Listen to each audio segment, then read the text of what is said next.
Well, it is Wednesday, and that means it's time for Your Money with Evans Financial Group. Joining us today in studio, as usual, is Colin Evans. And Colin, today we're talking about being forced into retirement. Obviously, nothing that anyone plans for, but I'm sure you have some tips to make it a little easier.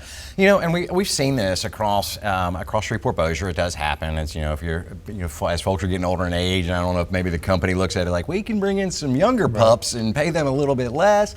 But there's some tips we've kind of put together after seeing this several times throughout the years. And one of the first things you want to do is really taking a clear look at your finances. You've got to start looking at what's in our savings, what's in our retirement accounts, what do we have set aside, because we're going to have to get really on top of what do we have in our asset bank.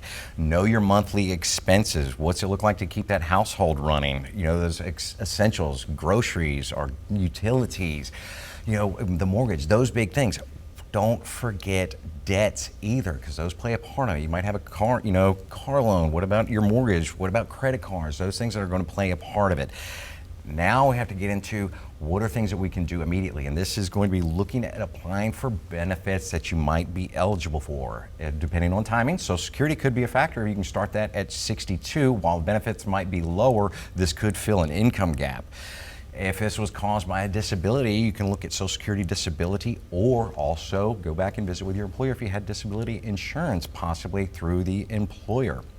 Now, we did notice when a lot of these that were happening in the Shreveport-Bossier area, we would see severance packages or kind of like a buyout package. So that is something to check with to make sure if you've got any type of buyout or pension or any of those options that can give you something and carry you for a period of time. And then lastly, don't forget to look at those unemployment benefits. And the last group of this is make sure you create a spending plan. You're going to have to get down into the budgeting side of things, prioritizing those essentials and cutting out those extra expenditures, because it might be a time that you got to kind of wrap the noose around finances. Right, and it kind of leads into stuff we talk about weekly, right? Staying prepared, because as we've seen time and time again, life is unpredictable. It really is, and that's a curveball that, again, if you're working for a big corporation, that might get thrown to you, and this is just some avenues that we can help you, move and navigate around those terms. All right, and I like the move there. That was some good stuff, Colin. Always a pleasure to talk to you on that. Thank you. Let's go to Caroline now.